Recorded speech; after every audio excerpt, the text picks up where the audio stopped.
ملت جعفریہ کے سارے ثواب کے لیے اپنے بھی تمام مرحومین کو شامل کر کے ایک بار سورہ فاتحہ کی تلاوت فرما دیجیے گا۔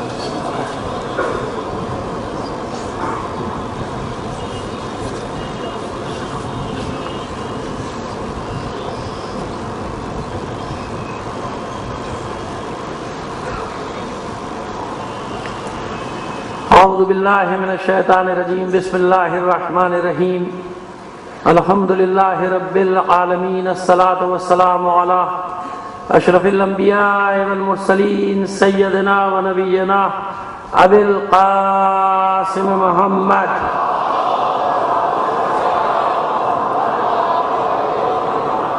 وآلہ الطیبین الطاہرین المعصومین، ولعنۃ اللہ علی اعدائہم اجمعین من الآن الى قیام یوم الدین، اما بعد فقد قال اللہ تعالی فی کتابہ المبین وہو اصدق القائلین وقولہ الحق۔ بسم اللہ الرحمن الرحیم، ام حسبتم ان تدخلوا الجنة ولما یعلم اللہ الذین جاہدوا منکم ویعلم الصابرین۔ صلوات بھیج دیجئے محمد علیہ محمد۔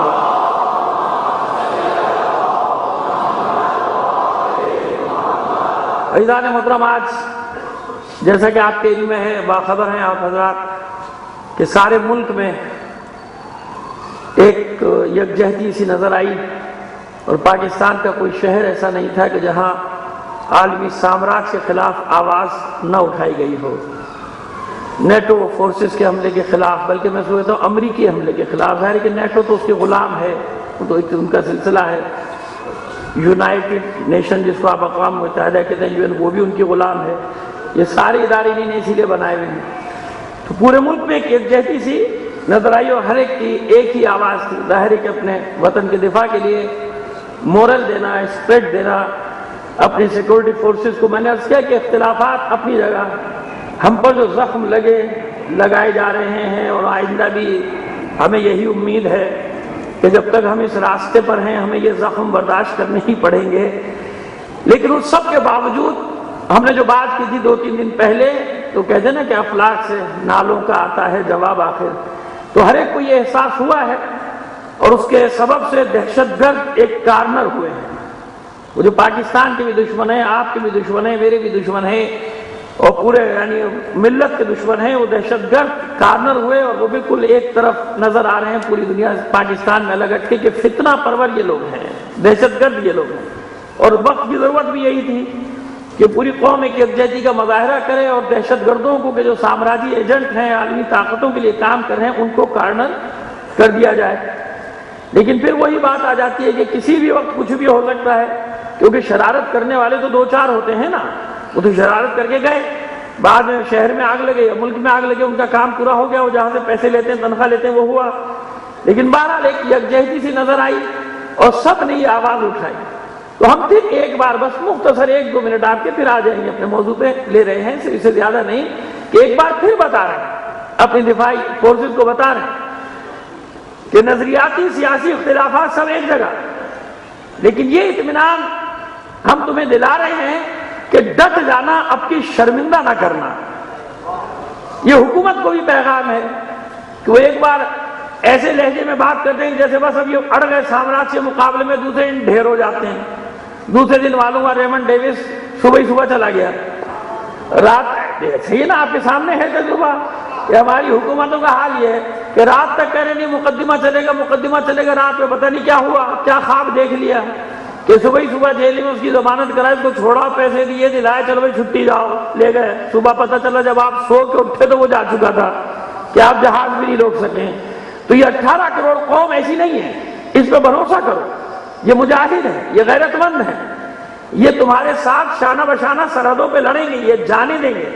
یہ جو ہمیں ویسے ہی بھوکا مار رہے ہیں، کم سے کم کسی مقصد کے تحت تو بھوکا مریں گے۔ دیکھیں، میں مثال دیتا ہوں آپ کو، تاریخی مثال دیتا ہوں۔ 65 میں جنگ ہوئی، ماچس بھی غائب ہو گئی، پرانے لوگ جانتے ہیں، جھاڑو نہیں مل رہی، شکر نہیں مل رہی۔ مجھے بتائیے ایک بھی پاکستانی نے گلہ کیا؟ نہیں کیا نا۔ کوئی بتا دیں کہ کسی نے گلہ کیا ہو کہ دودھ نہیں مل رہا، چینی نہیں مل رہی، پتی نہیں مل رہی، ماچس تک غائب ہو گئی تھی بازار سے۔ ظاہر جنگ تھی، کوئی مذاق تو نہیں تھا، لیکن قوم نے گلہ نہیں کیا۔ کیونکہ قوم جانتی تھی کہ اپنی غیرت، اپنی حمیت کے دفاع کے لیے لڑ رہے ہیں۔ یہ جو ہمیں ویسے ہی بھوکا مار رہے ہیں اپنے بینک بیلنس بھرنے کے لیے، تو بھائی اس سے اچھی کہیں وہ موت ہے جو اپنی غیرت، اپنے دین، اپنی زمین کے دفاع کے لیے آ جائے۔ بھائی مہنگائی ہوگی نا، یہی ڈراتے ہیں کہ جنگ ہوگی تو یہ غائب ہو جائے گا، وہ غائب ہو جائے گا۔ بدبختوں ابھی کیا مل رہا ہے ہمیں؟ ابھی کیا مل رہا ہے؟ ابھی کیا دے رہے ہو؟ سب کو وہی تو مل رہا ہے، میں تو کچھ بھی نہیں مل رہا۔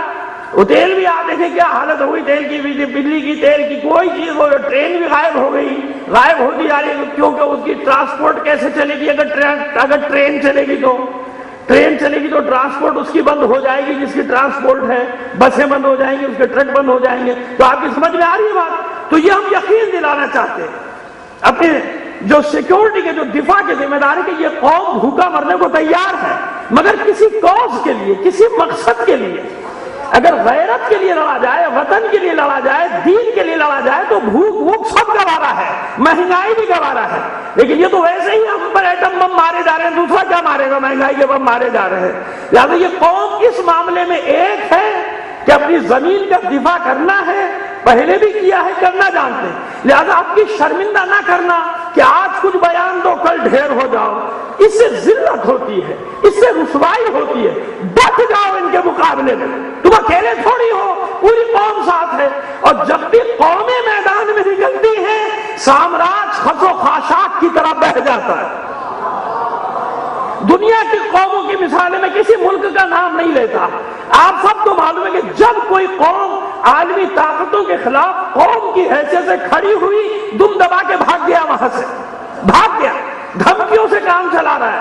32 سال ہو گئے دھمکیاں دیتے ہوئے، یہ کر دیں گے، یہ کر دیں گے، اور وہ کہتے ہیں کر کے دکھاؤ، وہ کہتے ہیں کرو، کہتے بھائی آؤ تو صحیح۔ کیوں؟ اس لیے کہ ان حکمرانوں کو بھی معلوم ہے کہ پوری قوم یکجا ہے، یک زبان ہے، پوری قوم ساتھ ہے، مہنگائی بھی برداشت کرے گی، مگر کسی کاز کے لیے نا، تو اب ہمیں شرمندہ نہ کرنا۔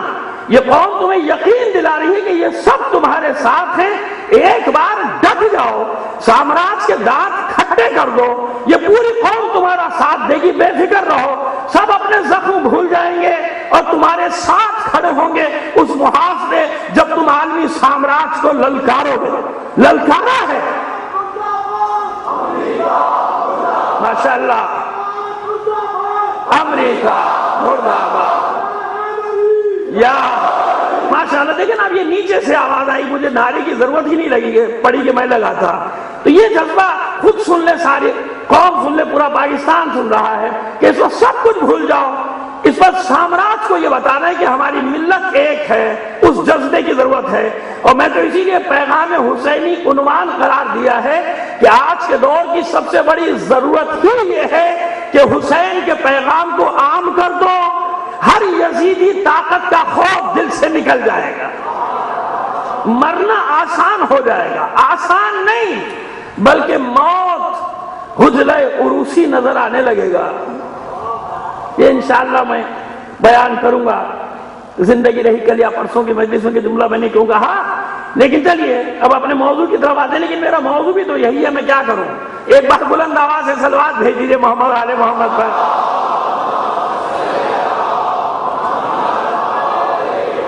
ایک دن ہم نے احرار کی بات کی، کل ہم نے کوشش کی ایثار کے بارے میں آپ کو بتائیں۔ وَآتَ الْمَالَ عَلَىٰ حُبِّهِ ذَوِي الْقُرْبَىٰ وَالْيَتَامَىٰ وَالْمَسَاكِينِ، وہ آیت جو ہم نے تلاوت کی تھی اس کا ایک بعد والا حصہ ذرا سا رہ گیا تھا، کیونکہ ہم خود مانیٹر کرتے ہیں اپنی مجلس کو، تو پھر ہمیں احساس ہوا کہ آیت ہم نے آدھی پڑھی تھی، صحیح تو پڑھی تھی مگر آدھی پڑھی تھی، بعد والا حصہ رہ گیا تھا۔ وَآتَ الْمَالَ عَلَىٰ حُبِّهِ ذَوِي الْقُرْبَىٰ وَالْيَتَامَىٰ وَالْمَسَاكِينِ وَابْنَ السَّبِيلِ، تو یہ سارے باتیں تھی جو ہم نے کل کی کہ ایثار یہ ہے کہ نماز اور اس سے بڑھ کر، آگے بڑھ کر، دیکھیے ایک فرق پہلے سمجھیے، آج جو ہم بات کرنے جا رہے ہیں اس سے پہلے یہ کل کا تتمہ سمجھ لیجیے، تمام کر دے بات کو۔ نماز پڑھنا واجب ہے، روزہ رکھنا واجب ہے، حج اگر استطاعت ہو جائے تو تمام شرائط پوری ہو جائے تو واجب ہے، زکوٰۃ واجب ہے، خمس واجب ہے، ٹھیک ہے نا؟ یہ واجبات۔ واجبات میں اور مستحبات میں فرق کیا ہے؟ دیکھیے آپ نے جب واجب نماز ادا کی، آپ گناہ سے بچ گئے، عذاب سے بچ گئی کیونکہ آپ کو کرنا تھا، یہ کام تو آپ کو کرنا تھا، کوئی احسان نہیں کیا آپ نے. آپ گناہ سے بچا رہے ہیں اپنے آپ کو، اپنے واجبات ادا کر کے گناہ سے بچا رہے ہیں، معصیت کردگار سے آپ بچ رہے ہیں، یہ آپ کی ڈیوٹی آپ کو کرنا ہے. مگر مستحبات کیا ہے؟ مستحبات پر ثواب لکھا ہے کہ اس کا اتنا ثواب، اس کا اتنا ثواب، اس کا اتنا ثواب. مطلب مسجد نبوی میں 2 رکعت نماز ادا کرنے کا ثواب ہے 70,000 رکعت کے برابر. میں جاؤں 2 رکعت نماز پڑھ لوں اور فجر کی نہ پڑھوں، بھائی 70,000 رکعت تو ہو گئی میرے حساب میں. اب مجھے واجب پڑھنے کی کیا ضرورت ہے؟ خانہ کعبہ میں 2 رکعت پڑھی، 70,000 نمازوں کا 70,000 رکعتوں کا ثواب مل گیا، پڑھ لی 2 رکعت اور یہ نہیں پڑھ رہا واجب. اب کو بھائی یہ کیا ہوا؟ تم نے فجر کی تو پڑھی نہیں، کب پڑھنے کی ضرورت کیا ہے؟ 70,000 کا ثواب تو پہلے لے چکا ہوں، پھر جب موڈ ہوگا 2 رکعت اور پڑھ دوں گا، پھر 70,000 مل جائیں گی. پھر جب موڈ ہوگا ثواب بڑھانے کا 2 رکعت اور پڑھوں گا تو عقل کیا کہتی ہے کہ نہیں یہ مستحب ہے. مستحب کا ثواب اس وقت تک نہیں ملے گا جب تک اپنا واجب ادا نہ کر دے. جب تک واجب ادا نہ کرے گا مستحب کا ثواب نہیں ملے گا. لہذا جتنے بھی واجبات ہیں ان کا یہی ہے کہ واجبات ادا کرنے ہیں، اس کے بعد مستحبات کو آپ کے ثواب میں اضافے کے لیے رکھ دیا کہ اب اگر وہ ثواب بڑھانا ہے تو نماز میں یہ مستحب، یہ مستحب، یہ مستحب، یہ تمام مستحبات ادا کرتے چلے جاؤ. واجب ادا کر دیا، کوئی کارنامہ نہیں کیا. واجب سے بڑھ کر واجب ادا کرنے کے بعد جب ایثار کیا وَآتَ الْمَالَ عَلَىٰ حُبِّهِ ذَوِي الْقُرْبَىٰ، اپنے غریب رشتہ داروں کی مدد کی اس مال سے جسے تم سے محبت تھی، اللہ کی محبت میں اس مال کو قربان کیا یتیموں کے لیے، غریبوں کے لیے، غریب رشتہ داروں کے لیے. تو اب یہ اجر و ثواب کیا ہوا؟ یہ بڑھتا چلا گیا، بڑھتا چلا گیا، بڑھتا چلا گیا. یہ تتمہ تھا کل کا جو ذرا سا رہ گیا تھا. آپ جو بات کرنے چاہ رہے ہیں پیغام کربلا میں، پیغام زندگی، حیات. کربلا میں حیات کیا ہے؟ حالانکہ وہاں تو شہادت ہی شہادت ہے، لیکن کربلا نے زندگی کو پیغام کیا دیا ہے، یا کربلا نے زندگی کا پیغام کیا دیا ہے؟ کربلا نے زندگی کی تشریح کیسے کی؟ کربلا کی نظر میں زندگی ہے کیا؟ اب یوں کہہ دوں لفظ بدل کے کہ حسین کی نظر میں زندگی کیا ہے؟ حسین والوں کی نظر میں زندگی کیا ہے؟ جو کربلا کو سمجھتے ہیں ان کی نظر میں زندگی کیا ہے؟ حیات کیا ہے ہماری؟ پیمانہ کیا ہے حیات کا، زندگی کا ہمارے سامنے؟ کہ بھئی انصاف کی اتنی عمر ہے، فلاں صاحب نے 100 سال کی زندگی پائی، فلاں صاحب 80 سال میں انتقال کر گئے، فلاں صاحب 120 سال میں مر گئے، لیکن مر گئے. زندگی کا پیمانہ یہ ہے کہ اتنی حیات، یہ جو ظاہری حیات ہے یہ زندگی ہے. 10 سال کا ہو، 20 سال کا ہو، یہ حیات ہے اس کی. لیکن نہیں، یہ میزان نہیں، یہ معیار نہیں ہے.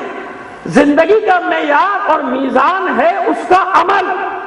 یعنی مرنے کے بعد جو چیز اسے زندہ رکھتی ہے، اس کی حیات میں اضافہ کرتی ہے، جیسا عمل ہوگا اتنی ہی لمبی زندگی اسے ملے گی. یعنی جیسا کام کرے گا ویسے ہی آگے بڑھتا چلا جائے گا. جسم مٹی میں چھپ جائے گا مگر اس کا ذکر بتائے گا کہ اس نے زندگی کیسے گزاری اور کتنی گزاری. یعنی کب تک اس کا ذکر رہا، کب تک باقی رہا اور کیسے باقی رہا.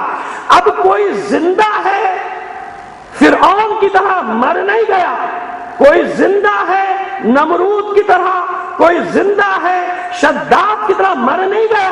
کیوں مر نہیں گیا؟ نام تو باقی ہے نا، مگر کیسے باقی ہے؟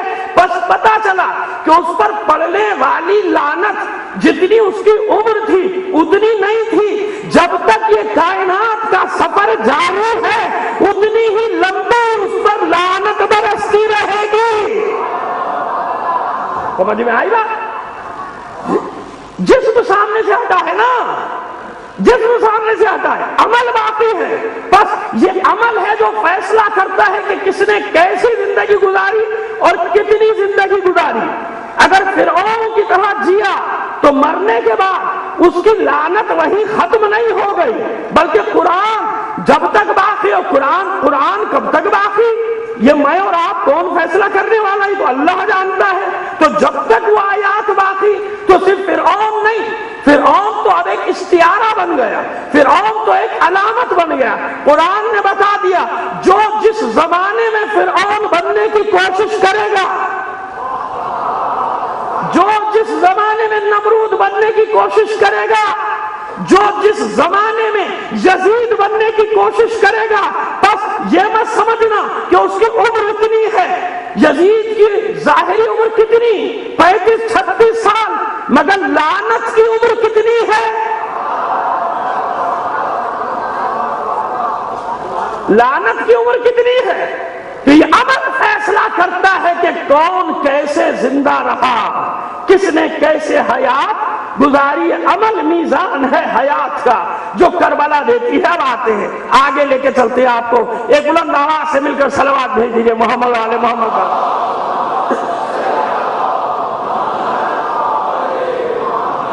دیکھیے ہم نے دوسری یا تیسری مجلس میں آپ کی خدمت میں عرض کیا تھا مولا کا ایک قول، جس میں مولا نے اس دنیا کو لمازہ بتایا تھا، کھایا ہوا، کھانے کے بعد جو بچا کچھ پھینک دیتے ہیں، لمازہ۔ اب یہ مولا علی کا قول، مکے جب پہنچے سید جناب سید الشہداء، مکے کے والی نے امان دینا چاہیے کہ میں آپ کے لیے امان دے لوں گا، آپ اطمینان سے یہاں رہیے، یہاں سے باہر نہ جائیے۔ مگر حسین نے کہا نہیں، مجھے تیری امان کی ضرورت نہیں، مجھے اپنے نانا سے کیے ہوئے وعدے کو پورا کرنا ہے، میں نے جو وعدہ کیا ہے مجھے وہ وعدہ پورا کرنا ہے، لہٰذا مجھے تیری امان کی ضرورت نہیں، میں جو کروں گا وہی کروں گا جو اللہ اور اس کے رسول کی مرضی ہے۔ پھر اس نے ضد کی کہ حالات خراب ہیں، آپ یہاں سے نہ جائیں۔ تو امام نے، اب دیکھیے مولا کا قول، اب امام کا قول، جناب سید الشہداء فرماتے ہیں کہ تجھے نہیں معلوم اس دنیا کی مثال کیا ہے؟ سبابت کا سبابت الاناء، اس کی مثال تو اس بچے ہوئے کھانے کی ہے، کھرچن، سبابہ سمجھلیے کھرچن، اس کھرچن کی ہے کہ جو کھانے کے بعد برتن میں نیچے لگی رہ جاتی ہے۔ اب وہ مولا کا قول، یہ جناب سید الشہداء کا قول، یہ تو ایسا سبابہ ہے کہ سبابت الاناء، برتن میں جو کھرچن رہ جاتی ہے کھانے کے بعد، کھرچن تو سمجھتے ہیں، اردو طبقہ تو سمجھتا ہوگا نا، کھانے کے بعد چاول وال کھانے کے بعد نیچے جلا سا رہ جاتا ہے، بچا کچا رہ جاتا ہے، سالن میں دال میں جو بھی ہو، اسے سبابہ کہتے ہیں۔ کہ یہ مثال ہے، اس دنیا کی مثال یہ ہے جس کے لیے تو مجھے امان دلوا رہا کی ہے۔ اور پھر ایک جملہ اور پایا کہ ایسا نہیں بلکہ اس سے بھی بڑھ کے یہ اس کھائے ہوئی فصل کی طرح ہے کہ جانور جب فصل کو چر لیتے ہیں تو وہ جو باقی بچتا ہے نا، حسیس، اس کو عربی میں کہتے ہیں حسیس، اور یہ تو وہ حسیس کالمرء الودیل، یہ جو جانور کھانے کے بعد وہ جڑوں کے اوپر کا حصہ جو زمین کے باہر ہوتا ہے، جانور جب کھا جاتے ہیں کیسی ہو جاتی ہے وہ، کہ اس کی مثال تو وہ ہے، نہ وہ کھرچن کسی کام کی، نہ یہ کسی کام کا، اور دنیا روز بروز تغیرات کا نام ہے، یہ زوال کی طرف جا رہی ہے، اس میں کوئی خیر نہیں۔ اس لیے میں کیوں تیری امان کو پسند کروں، اس لیے میں کیوں اس دنیا کو پسند کروں کہ جس دنیا کی مثال کھائے ہوئے بھوسے کی طرح ہے، جس دنیا کی مثال ایک برتن میں کھانا استعمال کرنے کے بعد کھرچن کی طرح ہے، میری نظر میں موت کیا ہے؟ اب حسین فرماتے ہیں، ابھی ہم تمام حسین کے انصار کو بھی لے آئیں گے کیونکہ موضوع تو ہمارا کربلا ہی ہے نا، آپ پہلے دن سے سن رہے ہیں، ہم نے بھی یہ وعدہ کیا ہوا ہے کہ آپ کو یہاں سے نہیں ہٹائیں گے، نہ فضائل میں ہٹائیں گے، اور مصائب تو گڑھ ہیں ہی کربلا کے، فضائل بھی کربلا، تاکہ سمجھ میں آ جائے کہ وہ ہے کون حسین۔ ایسے ہی تھوڑی یہ معرکہ وجود میں آ گیا، وہ بھی میرا بھائی شعر پڑھ کے گیا، یہ معرکہ ایسے تھوڑی وجود میں آ گیا، اس کے لیے حسین کی ضرورت ہے، اس کے لیے حسین کی ضرورت ہے، کوئی اور یہ معرکہ انجام دے ہی نہیں سکتا تھا جیسے کہ اللہ اور اس کا رسول چاہتا ہے۔ اچھا میں اس جملے کی تشریح کر دوں ورنہ تشنگی رہ جائے گی، کیونکہ میرے سامعین اور ناظرین میں ظاہر ہے کہ پورے پاکستان کے، وہ خدا نہ کرے نہ سمجھے گا کوئی خود ستائی خود پرستی یا کوئی ایسی بات کر رہا ہوں، لیکن میں جانتا ہوں کہ سب جگہ سنا جاتا ہے اور مجھے رسپانس بھی آتا ہے، سننے والے ہیں، اور ان میں صرف آپ نہیں ہیں، ایک بہت بڑی تعداد ہمارے برادران کے اہل تسنن کی جو بغور ہماری اس تقریر کو سنتے ہیں ہر روز اور ہمیں رسپانس بھی دیتے ہیں، تو ان کے لیے میں تشریح کر دوں تشنگی نہ رہ جائے کہ میں نے کہا سوائے حسین کے کوئی یہ کارنامہ انجام دے نہیں سکتا تھا. تو اب سوال پیدا ہوتا ہے کہ معاذ اللہ کیا رسول بھی نہیں, معاذ اللہ کیا علی بھی نہیں, معاذ اللہ کیا حسن بھی نہیں؟ اس کا تو یہ مطلب نکلا آپ کے جملے کا کہ بھئی ان میں سے کوئی بھی انجام نہیں دے سکتا, حسین ہی انجام دے سکتے. نہیں, ایسا نہیں ہے. جو بات میں کہنا چاہ رہا ہوں اس کی تشریح سمجھ لیجیے, اور آپ کے لیے بھی ایک لطیف نکتہ ہوگا, یہ بات یاد رکھیں. ایسا نہیں ہے. اصل میں واقع کربلا کے حالات اور زمانے کوئی اور ہے. وہ رسول کا زمانہ نہیں ہے, وہ علی کا زمانہ نہیں, وہ حسن کا زمانہ نہیں. لیکن اللہ اور اس کا رسول جانتا ہے کہ ایک زمانہ ایسا آئے گا اور بہت جلدی آئے گا, میرے فوراً بعد آئے گا. یعنی رسول جانتے ہیں کہ میرے فوراً بعد ایسا زمانہ آ جائے گا کہ 50-60 سال میں اسلام کو اس کے حقیقی راستے سے ہٹانے کی گہری سازش کی جائے گی. کربلا سے پہلے بھی سازش ہوئی, مگر چہرے پہ اسلام کی نقاب ڈلی ہوئی تھی, کسی میں جرت نہیں تھی. بظاہر مسلمان ہی بن کے سب آ رہے تھے, اسلامی بن کے آتے تھے. یزید کے وقت کیا ہوا؟ یہ نقاب اتر گئی. کیوں اتر گئی؟ وہ سازش کرنے والے یہ سمجھے تھے کہ اب حالات ہموار, اب رسول بھی نہیں, اب علی بھی نہیں, اب حسن بھی نہیں, بس اب اسلام کا قصہ ختم کرو. حلال کو حرام, حرام کو حلال.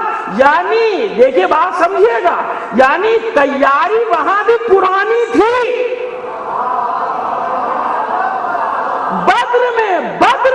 بدر میں شکست کے بعد تیاری شروع کی تھی. آپ جانتے ہیں کہ صہیونی سازش جو لفظ استعمال ہوتا ہے, یہ 200 سال پہلے سازش ہوئی تھی صہیون کے مقام پر, اور آج تک وہ سازش چل رہی ہے. وہ تو مر گئے نا, 303 افراد جنہوں نے یہ سازش تیار کی تھی کہ دنیا پہ کیسے حکومت کرنی ہے, کیسے قبضہ کرنا ہے, وہ تو مر گئے. لیکن پلاننگ کر کے گئے تھے کہ آگے یہ ہوگا, یہ ہوگا, یہ ہوگا, ایسے کرنا ہے, کہاں بنانا ہے اسرائیل, کیسے کرنا ہے, کیا کرنا ہے, ساری ایک الگ موضوع چلا جاؤں گا. آپ کہیں گے لو سیاست شروع کر دی, وہ جب کہ مجھے آتی بھی نہیں. خیر, وہ والی سیاست نہیں آتی جو دنیا میں جاری ہے, میں اس کی بات کر رہا ہوں. سیاست علوی کو تھوڑا بہت میں جانتا ہوں, وہ میں جانتا ہوں, لیکن وہ سیاست مجھے نہ آتی ہے, نہ کبھی کوشش کی سیکھنے کی, نہ اللہ کبھی سکھائے ایسی سیاست. ایک صلوات بھیج دیجیے محمد علیہ محمد پر. آئیے, تو اب یہ تیاری ہوئی نا, تو بس وہاں بھی بدر سے تیاری شروع ہوئی کہ آج نہ صحیح کل نہ صحیح پرسوں ایسے بیج بو دو, ایسے بیج بو دو کہ شجر بن جائے. تو مجھے بتائیے کہ وہ اپنی تیاری کر رہے ہو, اللہ غافل ہے؟ اللہ کا رسول غافل ہے؟ غافل تو نہیں نا. وَمَكَرُوا وَمَكَرَ اللَّهُ وَاللَّهُ خَيْرُ مَاكِرِينَ. یہ کفار, یہ یہود و نصارا اپنی سازشیں کرتے ہیں, مکاریاں کرتے ہیں, اللہ اپنی منصوبہ بندی کرتا ہے. اللہ کے لیے مکر کا معنی وہ نہیں کیا جا سکتا جو ان کے لیے. اللہ اپنی منصوبہ بندی کرتا ہے, اور اللہ سے بہتر کون منصوبہ بندی کرنے والا ہے؟ لہذا ادھر تیاری شروع تو ادھر بھی تیاری شروع. اب ایک جملہ مجھے نہیں معلوم کہیں کہا تھا, اگر یہاں کہا تھا تو میری معذرت پہلے سے قبول کر لیجئے, مگر موقع آ گیا. اب میں جملہ یوں کہتا ہوں کہ تیاری ادھر بھی ہو رہی تھی, تیاری ادھر بھی ہو رہی تھی. اگر رسول تیاری نہ کر رہے ہوتے تو حسین کے بارے میں جو روایات میں پڑھ چکا, جو دونوں جگہ موجود, یعنی برادران اہل تسنن میں بھی اور ہمارے یہاں تو ہے ہی, جناب ام سلمہ سے ہو, یا جناب جابر ابن عبداللہ انصاری سے ہو, یا جناب عبداللہ ابن عباس رضی اللہ تعالی عنہ سے ہو, روایات تو ہے نا, احادیث تو ہے. تو بس اس کا مطلب یہ کہ رسول جانتے تھے, تیاری کر رہے تھے, اسی لیے سب سے زیادہ چاہتے تھے. ایسا نہیں کہ رسول کر نہیں سکتے تھے. رسول کے سامنے یزید آیا کب؟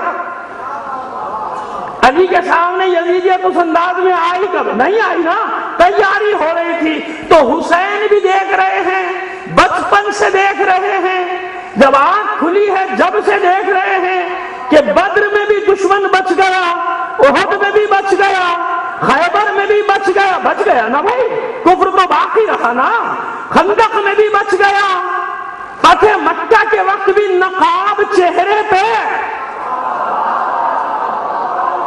ڈال لی۔ قرآن مجید میں سورہ منافقون گواہ ہے، مجھے کچھ کہنے کی ضرورت نہیں، عبداللہ ابن ابی جیسے لوگوں کے نام میں لے چکا، تو ایسا ہوا نا مؤلفۃ القلوب کا باب بھی موجود ہے۔ مؤلفۃ القلوب جن کو وہ مسلمان جن کو تالیف قلب کے لیے مال غنیمت سے زیادہ دیا جاتا تھا، یعنی حصے میں زیادہ دیا جاتا تھا تاکہ ان کے دل اسلام کی طرف مائل ہو جائیں۔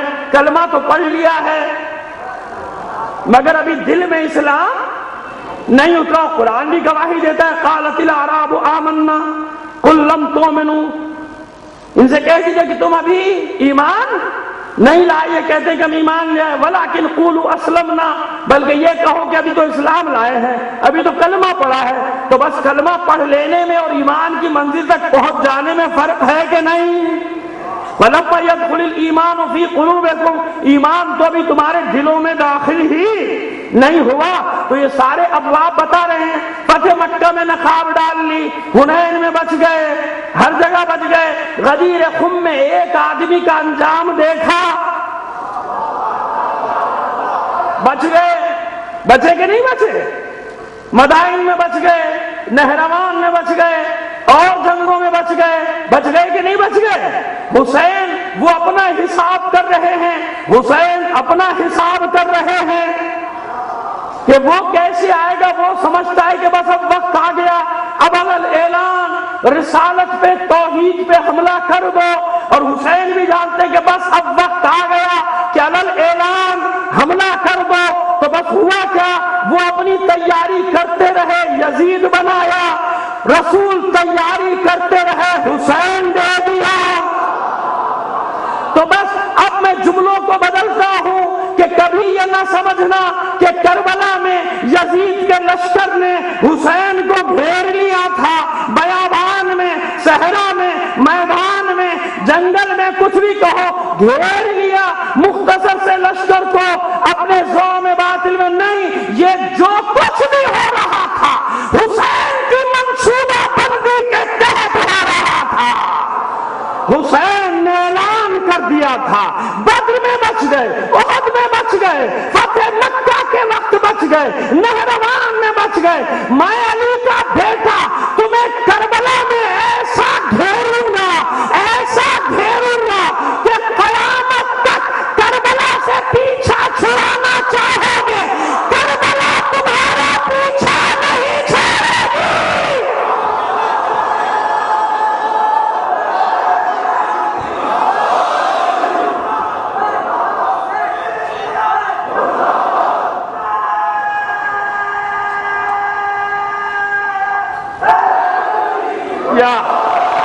بیٹا کوئی جوان تینوں نعرے لگاؤ تو مجھے بڑا لطف آئے گا آج۔ اللہ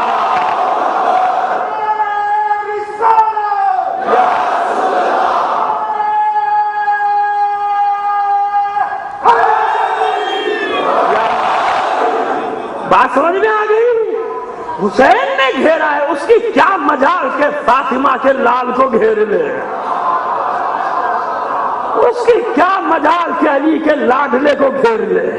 حسین نے گھیرا ہے، اب نہیں نکل سکتا، شکنجے میں کس دیا حسین نے۔ قیامت تک پیچھا چھڑانا چاہو گے کربلا سے، کربلا تمہارا پیچھا نہیں چھوڑے گی۔ تو اب جو کربلا سے پیچھا چھڑانا چاہ رہا ہے سمجھ لو کون ہے؟ سمجھ گئے نا؟ دیکھیے مسلمان تو یہ کر نہیں سکتے، مسلمان تو فخر سے حسین کا ذکر کرتے ہیں، شیعہ ہو یا سنی ہو، سب حسین کو اپنا سردار، اپنا امام، جوانان جنت کا سردار، اپنا نام لکھانا، حسین کے ذکر کے رجسٹر میں اپنا نام لکھانا اپنے لیے فخر سمجھتے ہیں۔ تو بس اگر کوئی مٹھی بھر گروہ تمہیں کربلا سے پیچھا چھڑاتا نظر آئے تو سمجھ لو وہی ہے جس کے لیے میرے مولا نے نہروان میں کہا تھا جب اس فتنے کو ختم کیا خارجیوں کے 9 باقی بچے تھے، 10 نہیں، کتنے باقی بچ کے بھاگے تھے جنگ سے؟ 9 مولا نے جنگ سے پہلے کہہ دیا تھا کہ ہمارے مقتولین کی تعداد 10 نہیں ہوگی اور ان کے بچنے والوں کی تعداد 10 نہیں ہوگی. تو 9 شہید ہوئے تھے مولا کے اور ادھر سے بچے کتنے تھے؟ 9. تو عبداللہ ابن عباس رضی اللہ تعالیٰ انہوں نے فرمایا تھا کہ مولا بس اب یہ فتنہ ختم ہو گیا. تو مولا نے کہا نہیں، ختم تو ہو گیا مگر قیامت تک انڈے بچے دیتا رہے گا. کہ مختلف زبانوں میں یہ سر اٹھانے کی کوشش کریں گے مگر کچل دیے جائیں گے. تو اطمینان رکھو، آج بھی دیکھ لو پوری دنیا کی سمجھ میں آ گیا کہ نہیں آ گیا؟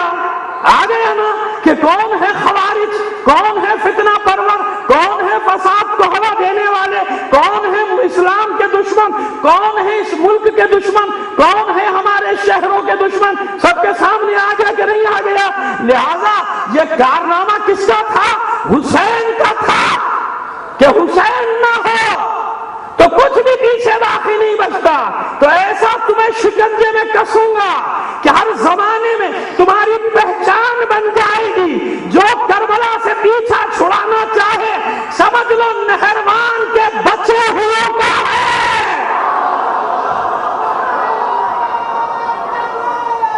اللہ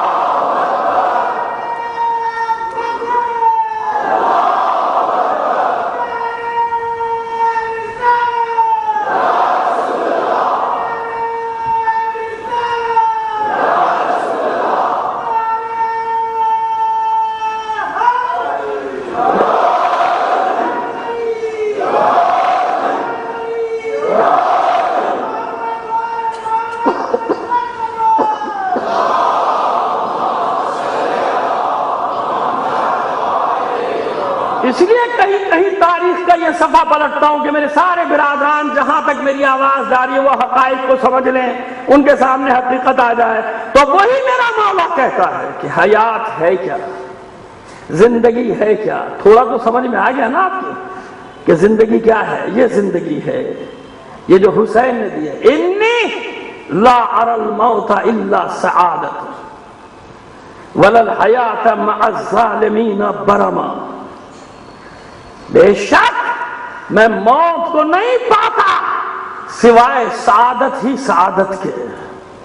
یعنی موت میرے لیے سعادت کے سوا کچھ بھی نہیں. انی لا اری الموت الا سعادت. بے شک میں موت کو نہیں دیکھتا مگر سعادت. ولا الحیات مع الظالمین برما.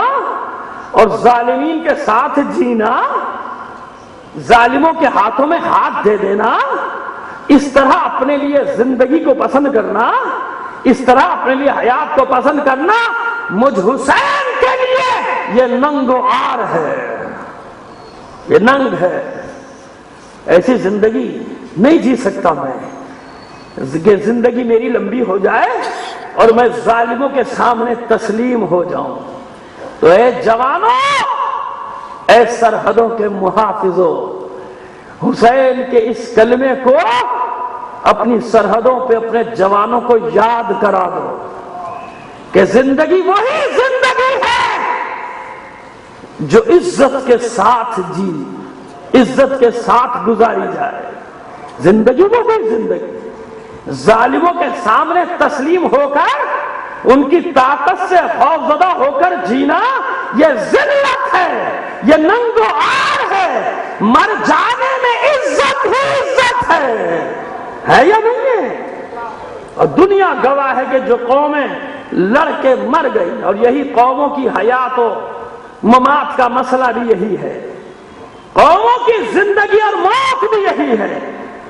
قوم کی موت یہ نہیں ہے کہ وہ ساری ختم کر دی جائے. قوم کی موت جب ہوتی ہے جب وہ ذلت سے زندگی گزارے، سامراجی طاقتوں کے سامنے، یزیدی طاقتوں کے سامنے گھٹنے ٹیک دے، سر تسلیم خم کر دے. یہ موت ہے، انفرادی موت نہیں. کربلا نے اجتماعی موت اور زندگی کا بھی ذکر کیا کہ یہ موت ہے کسی قوم کے لیے کہ وہ ظالموں کے سامنے سرنگو ہو جائے، سر جھکا. تو یہ موت ہے. اور زندگی وہ ہے جو ڈٹ جائے. 33 سال میں تو کسی ایسے ملک کا نام لے کے ذکر بھی نہیں کر رہا تحریکوں کا کہ لوگوں کو تل ملاہٹ ہو جاتی کہ یہ نام کیوں. کم سے کم آزاد تو رہو. وہی حسین کا قول کہ اگر دین نہ ہو ویتنام مسلمان تو نہیں. 33 سال اتنا سا ملک, 33 سال ان بچوں کو تو پتا بھی نہیں نا. ہم بھی چھوٹے تھے جب پڑھتے تھے اور بڑے شوق سے پڑھتے تھے ان کے گوریلوں کے کارنامے جو اس وقت بھی دنیا کی سب سے بڑی طاقت سے 33 سال لڑتے رہے. لیکن اس لڑائی کے دوران بھی اپنے بچوں کو زیر زمین اسکولوں میں پڑھاتے رہے. ایک نسل پوری 33 سال کی جوان کر دی کہ جس نے سامراٹ کو جوتے مار مار کے اپنی زمین سے نکالا. اور پوری دنیا میں وہ قوم سرخرو ہو گئی جن کے لیڈر کا نام تھا ہو چی منہ. ظاہر کہ وہ اب دنیا میں نہیں رہا. لڑے نا, باعزت رہے. حالانکہ قبضہ تھا اسی نیٹو کا, اور نیٹو کے باپ امریکہ کا قبضہ تھا وہاں, اور نیٹو کی اماں ام الخبائث اسرائیل کا. یہ سب ایک ہی ہے نا, سب ایک ہی ہے. تو اس سے سبق لو. اتنی سی قومیں, اتنی سی 35 سال لڑتی رہی سامراج سے جب تک وہ سر پہ پیر رکھ کے بھاگ نہیں گیا. تو یہ اتنی بڑی قوم نہیں لڑے گی, اپنے مادر وطن کا دفاع نہیں کرے گی. ویتنامیوں کے پاس کربلا نہیں تھی, ہمارے پاس تو کربلا ہے کہ نہیں کربلا. تو حسین کا یہ قول ایک ایک جوان کو, ایک ایک سپاہی کو یاد کرا دو. وَلَا الْحَيَاةَ مَعَ الظَّالِمِينَ إِلَّا بَرَمًا, وَالْحَيَاةَ مَعَ الظَّالِمِينَ إِلَّا بَرَمًا. اور میں موت کو نہیں دیکھتا ظالموں کے ساتھ جینے کو سوائے ننگوار. ذلت ہے اس طرح سے سر جھکا کے, ہاتھ پھیلا کے, بھک منگوں کی طرح, فقیروں کی طرح اپنی وقتی عیاشیوں کی خاطر, اپنے وقتی آرام کی خاطر جتنا لوٹا گیا اس ملک کو کہاں لے کے جاؤ گے یہ دولت, یہ تو بتاؤ. مر جاؤ گے, سب مر جاؤ گے, مگر تاریخ میں تمہاری رسوائیاں لکھی جائیں گی کہ تم نے کس طرح سے اس ملک کو خنجر مارے تھے, کس طرح لوٹا تھا اس ملک کو. باریاں لگا رکھی تھیں, ایک بار تو لوٹ ایک بار میں لوٹوں گا, ایک بار تو لوٹ ایک بار میں لوٹوں گا. انہیں کوئی پرواہ نہیں, یہ بھگوڑے ہیں, سب بھاگ جائیں گے تمہیں چھوڑ کے. ان سب نے اپنے ٹھکانے بنائے ہیں کہ نہیں؟ اس لیے میں کہہ رہا ہوں اپنے جوانوں کو اس قوم پہ بھروسہ کرو جن کا مرنا, جینا, اونا, بچھونا سب کچھ یہ وطن ہے اور کچھ نہیں ہے. لبیک لبیک لبیک, ماشاء اللہ.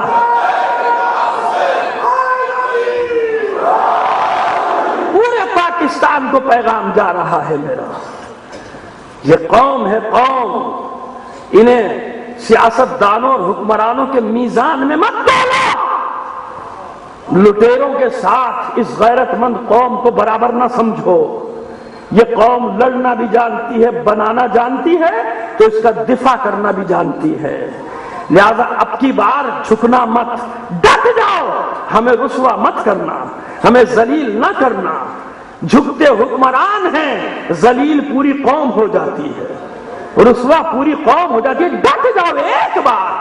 زندگی یا موت, آزادی یا موت, یہی ہے نا. ذلیل نہیں ہوگے بہادری سے, لڑ کے مر جانے سے, بلکہ دنیا کو سبق ملے گا کہ ہاں کوئی قوم تھی جس نے سامراج کی آنکھیں پھوڑ دی, سامراج کے دانت کھٹے کر دیے. انی لا اری الموت الا سعادتا, موت تو ایک سعادت ہے, مگر کس کے لیے؟ بہادروں کے لیے, دلیروں کے لیے, عورتوں بچوں پر حملے کرنے والوں کے لیے نہیں. بوڑھوں پر حملے کرنے والوں کے لیے نہیں، راہ چلتے لوگوں کو موت سے ہمکنار کر دینے والوں کے لیے نہیں، یہ تو چلتی پھرتی لاشیں ہیں کہ موت ان کے لیے سعادت ہے جو دلیر ہے۔ اور پھر بتاتے ہیں کہ حیات ہے کیا، ان الحیات عقیدۃ و جہاد، زندگی عقیدہ اور جہاد ہے بس۔ زندگی کا خلاصہ حسین فرماتے ہیں عقیدہ اور اس کے دفاع کا نام ہے، اور اس عقیدے کی تشریح کر چکا میں سارے مسلمانوں کے لیے، اسی عقیدے میں سب کچھ آ جاتا ہے۔ اب آئیے آپ کو ایک اور فرد دکھاؤں جس نے حیات کو کیسے سمجھا۔ سرمایہ دار طبقے کا فرد ہے، خود بھی سرمایہ دار ہے، زہیر بن قین۔ کیا ہے حیات؟ کربلا میں حسین نے بتایا زہیر بن قین کا کوئی تعلق نہیں حسین سے، بس جانتا ہے فرزند رسول ہے۔ جب مکے سے چلے تھے اس کا بھی قافلہ کہیں سے آ رہا تھا، راستے میں ساتھ ہو گیا، زہیر کو معلوم ہے کہ مناقشہ چل رہا ہے حسین کا یزید کے ساتھ، لہذا اپنے قافلے کا دور دور ٹھہرا کرو، حسین کے ساتھ نہ ٹھہرو، الگ ٹھہرو تاکہ ہم کہیں شمار نہ کیے جائیں حسین میں۔ زہیر بن قین الگ ٹھہرتے تھے۔ ایک منزل پر جب دونوں قافلے فاصلے سے ٹھہرے تو حسین نے علی اکبر کو بھیجا، اپنے بیٹے علی اکبر کو بھیجا، جاؤ زہیر سے کہو میں ملنا چاہتا ہوں۔ زہیر کے غلاموں نے آ کے بتایا کہ ہم شکل پیغمبر آیا ہے۔ اتنا تو سب جانتے تھے نا علی اکبر کے بارے میں کہ شبیہ پیغمبر کا حسین ابن علی کا بیٹا علی اکبر آیا ہے، اپنے بابا کا پیغام لے کے کھانا چھوڑ کے کھڑا ہو گیا، باہر نکلا۔ احترام کیا، کیونکہ جانتا ہے خاندان رسالت۔ ارے اتنا تو سمجھ لو کہ خاندان رسالت کو اللہ نے کوئی تو مرتبہ دیا ہے نا، قربا کا کوئی تو منزل رکھی ہے اللہ نے، لہذا باہر آ گیا دستبوسی کے لیے۔ بلکہ فرمائیے شہزادے کیسے آنا؟ کہ میرے بابا تجھ سے ملنا چاہتے ہیں۔ کہ میں حاضر ہوں۔ علی اکبر واپس گئے، بابا کو پیغام دیا، آئے حسین، یہی لکھا ہے تاریخوں میں، نہیں معلوم کیا بات ہوئی، کچھ نہیں پتا۔ زہیر کے شانے میں گلے میں ہاتھ ڈالا حسین نے اور ایک طرف لے گئے تنہائی میں۔ کچھ دیر گفتگو ہوئی، کیا گفتگو ہوئی کچھ نہیں معلوم، نہ حسین نے بتایا نہ زہیر نے بتایا، مگر حالت یہ ہوئی کہ زہیر واپس آئے اور اعلان کرتے کہ مجھے زندگی کا پتہ مل گیا، مجھے زندگی مل گئی، آزاد کر دیا غلاموں کو، جاؤ تم سب کو آزاد کرتا ہوں، مجھے میری منزل مل گئی، میں حسین کے ساتھ جا رہا ہوں۔ اپنی بیوی سے کہا جا تجھے بھی آزاد کرتا ہوں، جا جانا چاہتی ہے چلی جا۔ بیوی نے پیر پکڑ لیے، کہا زہیر یہ کیسے ہوگا، ساری زندگی میں نے تیری کنیزی کی ہے، اب میں آل رسول کی شہزادیوں کی زینب و ام کلثوم کی کنیزی کروں گی تیرے پر، میں تیرا ساتھ نہیں چھوڑوں گی زہیر۔ سب مال و اسباب دے دیا، سرمایہ دار ہے، مال و اسباب دے دیا، سب غلاموں کو سب لے جاؤ، مجھے کچھ نہیں چاہیے، میں حسین کے ساتھ۔ تو کیوں؟ زہیر جان گیا تھا، زہیر کو یہ علم ہو گیا تھا کہ موت اور ہے حیات اور ہے، حسین کے ساتھ حیات ہی حیات، حسین مرنے نہیں دے گا، حسین مجھے زندہ رکھے گا۔ زہیر ساتھ ہوئے، زہیر ساتھ آگے کہ نہیں آگے؟ زہیر ساتھ آگے۔ دو کرداروں مختصر کل تفصیل سے بتائیں گے، سمیٹ ہے بیان کو۔ دونوں کو ایک ایک رات کی مہلت ملی، ایک رات کی مہلت ملی حر ابن یزید الریاحی کو جن کا ذکر کر چکا، اور ایک رات کی مہلت ملی عمر ابن سعد کو۔ تاریخ واقعہ ہے یہ۔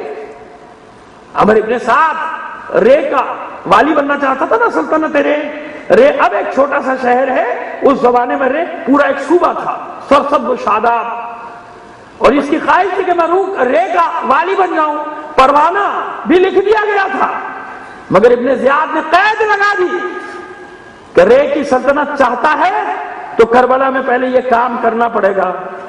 اس نے کہا یہ جان چھڑانا اس وقت تک چاہتا تھا، ابھی کہتا بھائی اس میں مجھے جھگڑے میں نہ ڈال، آل رسول ہے یہ، تاکہ بس یہی شرط ہے۔ اسی طرح خریدا جاتا ہے نا لوگوں کو، کچھ دو اور کچھ لو، اگر یہ کام کر دو گے تو یہ مل جائے گا، قوم سے خیانت کر لو تو یہ مل جائے گا۔ سمجھ گئے آپ بات کو میری؟ لہذا ایک رات کی مہلت دی، بس سوچنے کے لیے ایک رات ہے تیرے پاس۔ اب سمجھ میں آئے دو کردار؟ حر کو بھی ایک رات کی مہلت، حسین نے دے دی کہ ایک رات، کل جنگ ہوگی، ایک رات سوچ لے جو سوچنا ہے۔ اور پسر سعد کو بھی ایک رات کی مہلت، سوچ لے جو سوچنا ہے۔ پسر سعد بھی رات بھر ٹہلتا رہا، حر بھی ٹہلتا رہا۔ حر کے ساتھ بھی اس کا بھائی اور اس کا بیٹا، پسر سعد کے سامنے اس کے دونوں بیٹے۔ ہاتھ ملتا جاتا ہے، کہتا جاتا ہے کس مشکل میں ڈال دیا ابن زیاد نے مجھے، ایک طرف رے کی سلطنت، ایک طرف قتل حسین، میں کس مشکل میں پھنس گیا۔ تو بڑے بیٹے نے کہا کہ چھوڑ، اس جھگڑے میں نہ پڑ، اس جھگڑے میں نہ پڑ، اپنے آپ کو الگ کر۔ چھوٹے بیٹے سے اس کی رائے پوچھی تو چھوٹے بیٹے نے کہا کہ دیکھ یہ کام غلط ہے قتل حسین میں شریک ہونا، مگر میں جانتا ہوں کہ تو ضرور اس کام میں شریک ہوگا، کیونکہ رے کی سلطنت تیری آنکھوں کی ٹھنڈک ہے۔ مسکرایا پسر سعد، کہتا تو نے میرے دل کی بات کہہ دی، تو نے میرے دل کی بات کہہ دی۔ اور پھر محاورہ جو تھا عربوں میں آج تک چلتا ہے کہ وہ ایک نقد 9 ادھار، کہتا کہ ویسے بھی میں عقل مند ہوں، عاقل ہوں، ادھار کا سودا نہیں کروں گا، نقد کا کروں گا۔ ایک نقد اچھا ہے 9 ادھار سے۔ اور جنت کہاں دیکھی، کس نے دیکھی؟ ابھی توبہ کا دروازہ بھی تو کھلا ہے نا، یہی توبہ کا دروازہ کھلا ہے، توبہ کر لوں گا بات ختم ہو جائے گی۔ تو کیا ہوا؟ ایک رات کی مہلت ملی، پسر سعد نے ابدی لعنت کا طوق اپنے گلے میں پہن لیا،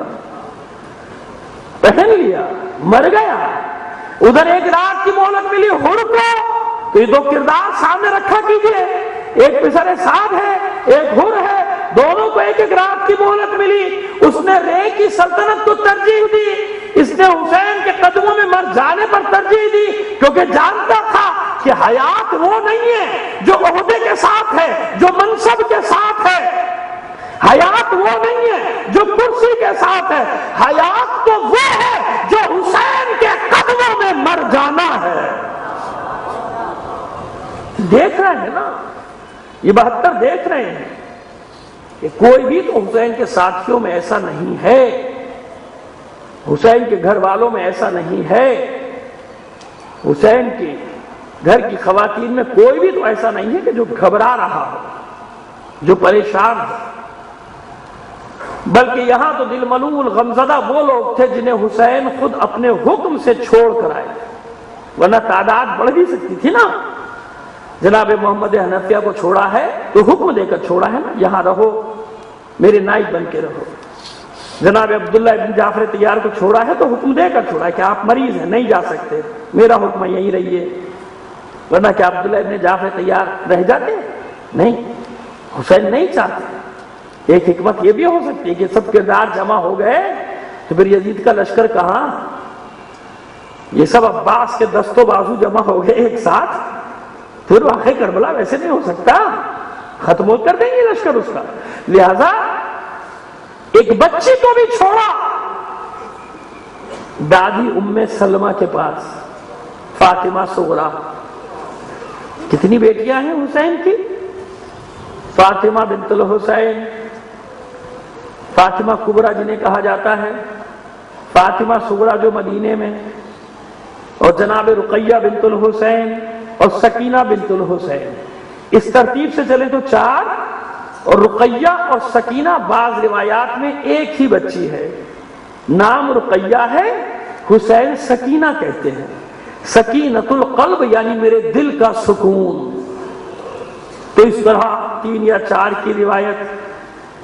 اور بیٹوں کا ذکر تو میں مسلسل کر ہی رہا ہوں آپ کے سامنے۔ جب مدینے سے چلنے لگے تھے، اس بچی نے بڑی منتیں سماجتیں کہ بابا مجھے ساتھ لے چل، بابا مجھے ساتھ، مگر مرضی ہے امام یہی کہ نہیں میری بچی تو مریض ہے، تجھے نہیں لے کے جا سکتا۔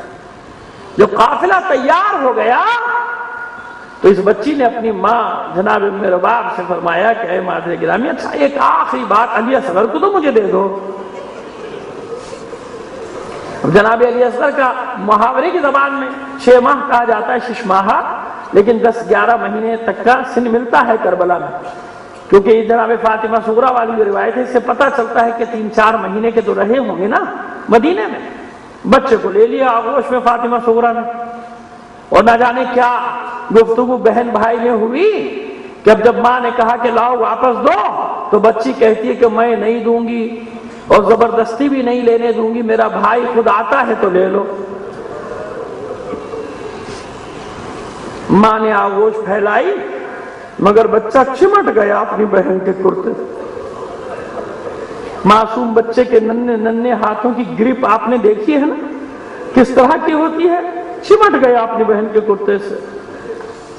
بہنیں آگے بڑھیں، پھوپھیاں آگے بڑھیں اور مسکرا رہی ہے فاطمہ صغریٰ کہ میرا بھائی تو کم سے کم میرے پاس رہے گا، یہ تو مجھے چھوڑ کے نہیں جائے گا۔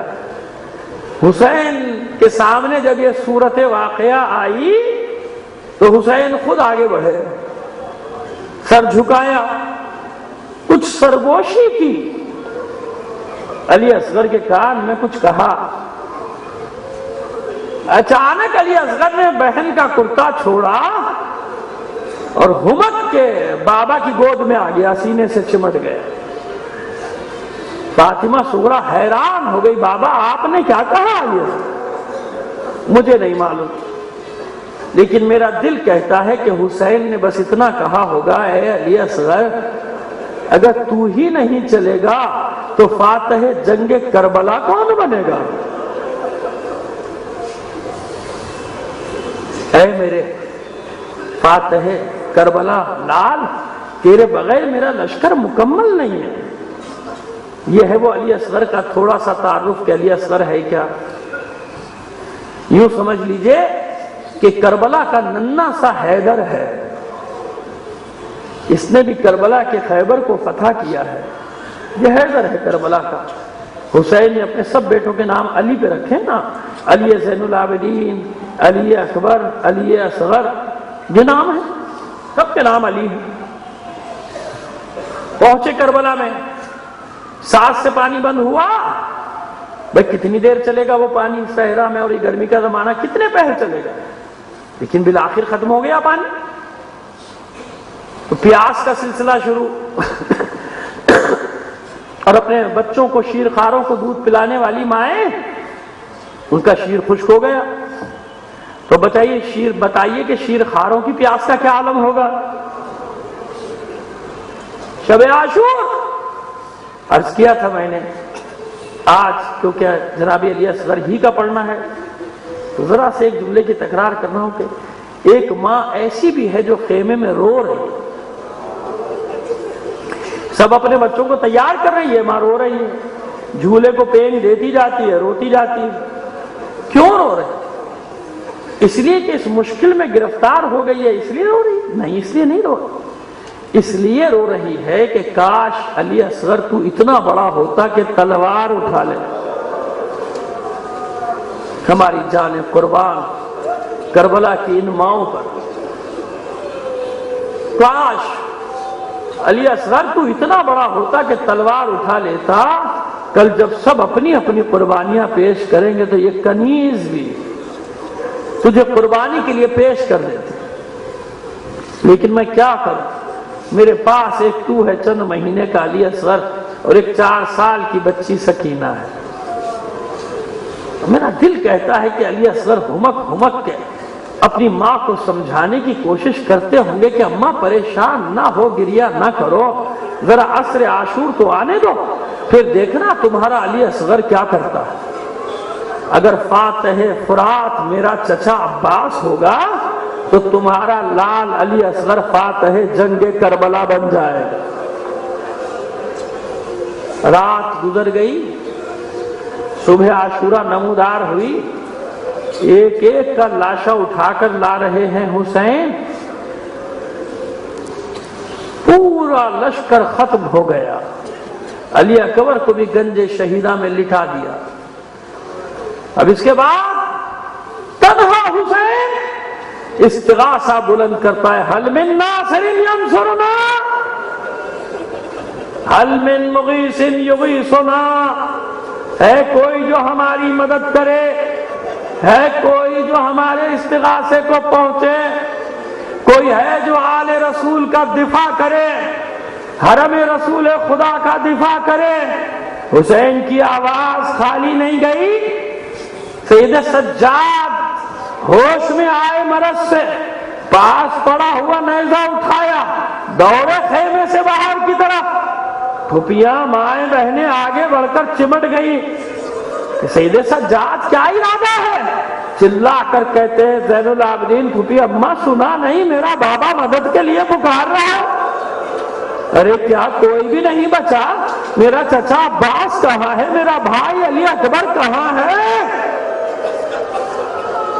مرض کا غلبہ ہوا، بیمار پھر غش کھا کے گر پڑا۔ ابھی بیبیاں سید سجاد کو سنبھال رہی تھی کہ ام رباب کے خیمے سے گریے کی صدائیں بلند ہوئی۔ اب جو ادھر دوڑ کر گئی تو عجیب منظر، شیر خار نے کروٹ لے کے اپنے آپ کو گہوارے سے گرا دیا۔ جب خیموں میں گریے کی صدائیں بلند ہوئی، حسین واپس پلٹ کر آیا، میں زندہ ہوں، ابھی گریہ نہ کرو، گریہ کا سبب کیا ہے؟ بتایا مولا آپ کا آواز استغاثہ سن کر، آپ کی آواز استغاثہ سن کر علی اصغر نے اپنے آپ کو جھولے سے گرا دیا۔ مجھے کہنے دیجئے کہ جب حسین کا استغاثہ بلند ہوا ہوگا، علی اصغر نے چاہا ہوگا کہ کسی طرح بتائے سب کو ہمک ہمک کر کے مجھے اپنے بابا کی نصرت کے لیے جانا ہے، مجھے اپنے بابا کی مدد کے لیے جانا، مگر کوئی اس شیر خار کی بے زبانی کے اشاروں کو نہ سمجھا تو اس بچے نے کروٹ لی اور گہوارے سے نیچے گرا دیا۔ حسین سے آنکھیں چار ہوئی علی اصغر کی، سمجھ گئے حسین کے علی اصغر کیا چاہتے۔ کہا علی اصغر کو مجھے تو بہت پیاسا ہے، اس کی پیاس بجھانا۔ صحیح تو ہے، پیاسا ہے نا علی اصغر، اور اس کا دادا حیدر کرار جام کوثر لیے انتظار کر رہا کہ کب میرا کربلا کا یہ ننھا سا حیدر آئے اور میں اسے اپنے ہاتھ سے جام کوثر سے سیراب کروں۔ حسین علی اصغر کو لے کر نکلے، کڑی دھوپ، چلچلاتی دھوپ، حسین نے ابا کا سایہ کر دیا، رباب کا کملایا ہوا پھول اسے لے کر آئے، اشقیاء کو خطاب کر کے کہا کہ دیکھو تمہاری مجھ سے جنگ ہے، تمہاری نظروں میں میں خطا کار ہوں، میرے اس ننھے بچے کا تو کوئی قصور نہیں ہے، میرے اس شیر خار کا تو کوئی خطا نہیں ہے، تمہاری نگاہ بہت پیاسا ہے، دیکھو اس کا چہرہ بھی کملا گیا، اس کے ہونٹ خشک، اس کا چہرہ زرد پڑ گیا، تھوڑا سا پانی سے پلا۔ کوئی جواب نہ آیا تو حسین نے اپنے دونوں ہاتھوں پہ شیر خار کو بلند کر لیا اور پورے لشکر کے سامنے علی اصغر کا رخ کر کے پھر آیا، دکھایا کہ دیکھو میرا بچہ بڑا پیاسا ہے، اسے تھوڑا سا پانی پلا۔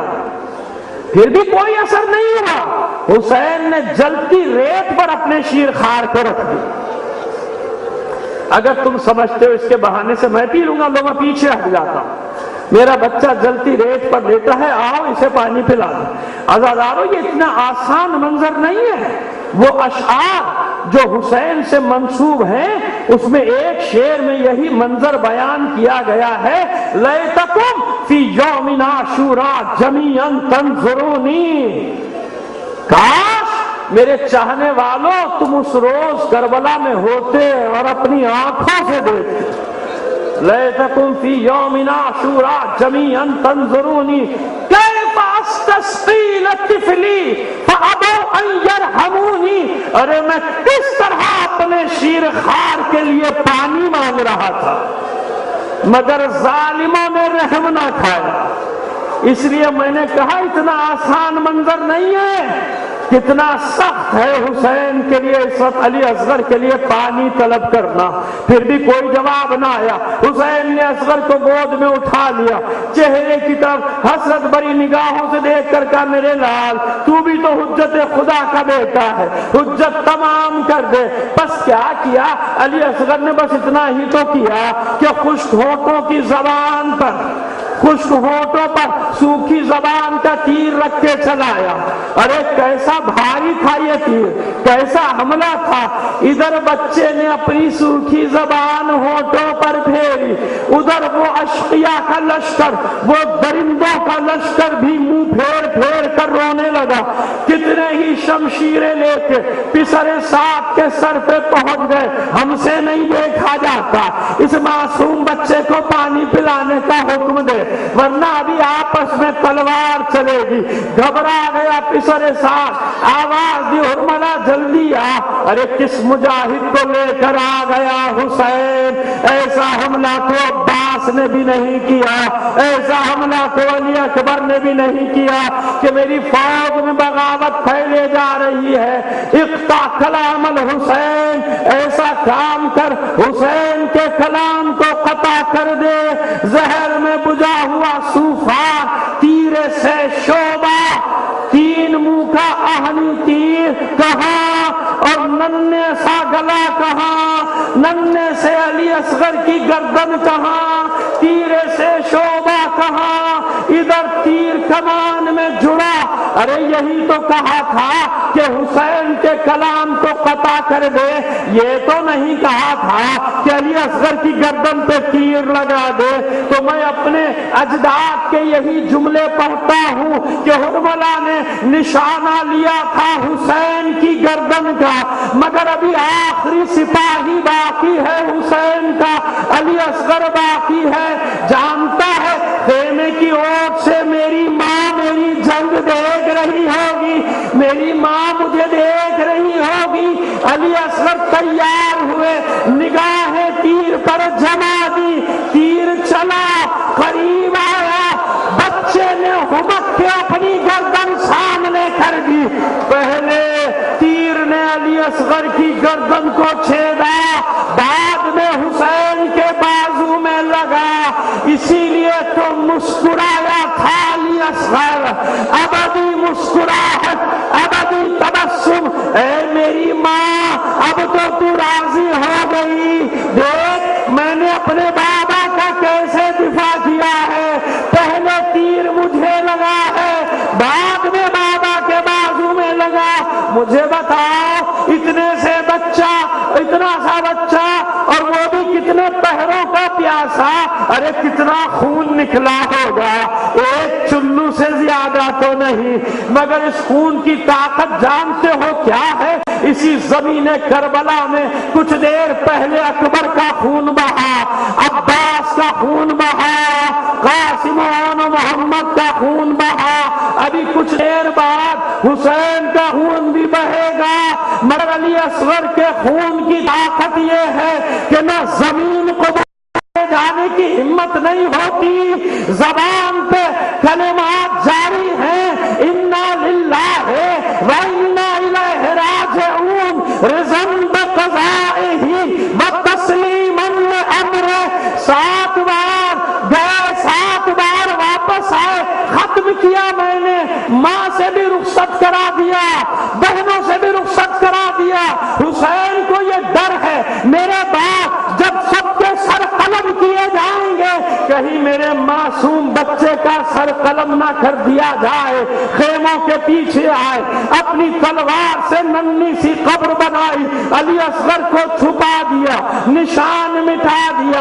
عصر عاشور کے بعد, شہادت حسین کے بعد, جب شہداء کے سر کاٹے جا رہے ہیں, کسی نے کہا جتنے ہم نے مارے تھے ایک سر کم ہے, پھر ڈھونڈا گیا نہیں ملا, پھر کسی نے کہا آخری وقت میں حسین پشت خیمہ پر کچھ چھپا رہے تھے, نیزہ برداروں کا دستہ تیار ہوا, حکم دیا گیا پشت خیمہ کی زمین کو کھود دیا جائے. نیزے بردار جا رہے ہیں, زمین کھودتے جاتے ہیں.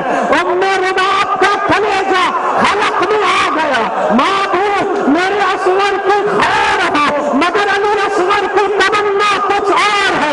اے میری ماں, ارے یہ دعا نہ کر, تیرے علی اصغر کو گوارا نہیں, سب شہداء کے سر نیزوں پر ہو, علی اصغر کا سر نہ ہو.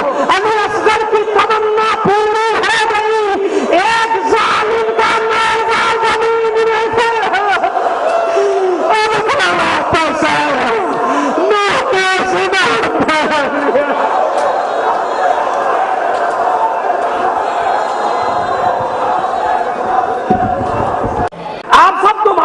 جب کوئی قوم عالمی طاقتوں کے خلاف قوم کی حیثیت سے کھڑی ہوئی، دم دبا کے بھاگ گیا، وہاں سے بھاگ گیا، دھمکیوں سے کام چلا رہا ہے، 32 سال ہو گئے دھمکیاں دیتے ہوئے، یہ کر دیں گے، یہ کر دیں گے، اور وہ کہتے ہیں کر کے دکھاؤ،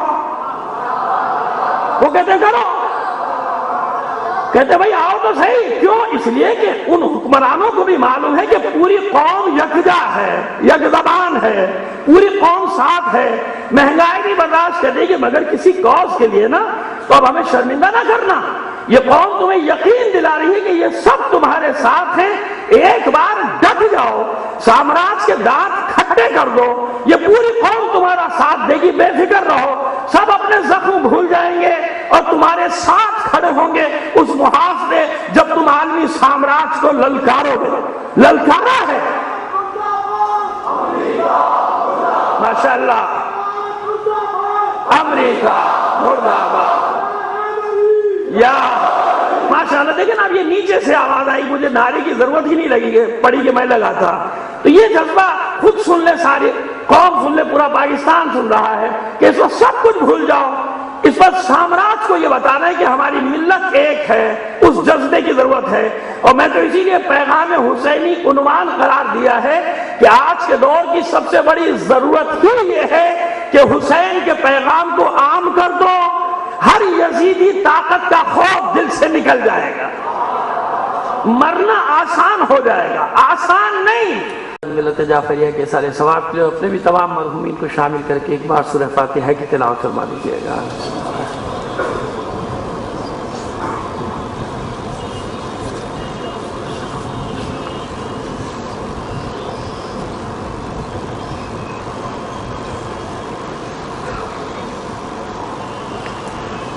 اعوذ باللہ من الشیطان الرجیم، بسم اللہ الرحمن الرحیم، الحمدللہ رب العالمین، الصلاة والسلام علی اشرف الانبیاء والمرسلین، سیدنا و نبینا ابی القاسم محمد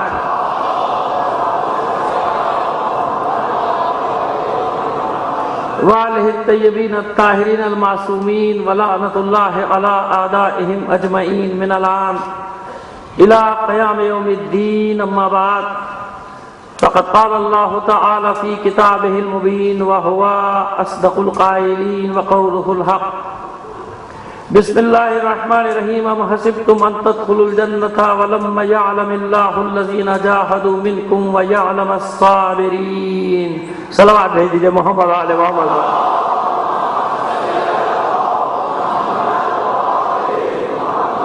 عزیزان محترم، آج جیسا کہ آپ کے علم میں ہے، باخبر ہیں آپ حضرات کہ سارے ملک میں ایک یکجہتی سی نظر آئی، اور پاکستان کا کوئی شہر ایسا نہیں تھا کہ جہاں عالمی سامراج کے خلاف آواز نہ اٹھائی گئی ہو۔ نیٹو فورس کے لیے لڑ رہے ہیں، یہ جو ہمیں ویسے ہی بھوکا مار رہے ہیں اپنے بینک بیلنس بھرنے کے لیے، تو بھائی اس سے اچھی کہیں وہ موت ہے جو اپنی غیرت، اپنے دین، اپنی زمین کے دفاع کے لیے آ جائے گا۔ بھائی مہنگائی ہوگی نا، یہی ڈراتے کہ جنگ ہوگی تو یہ غائب ہو جائے گا، وہ غائب ہو، بدبختوں ابھی کیا مل رہا ہے ہمیں؟ ابھی کیا مل رہا ہے؟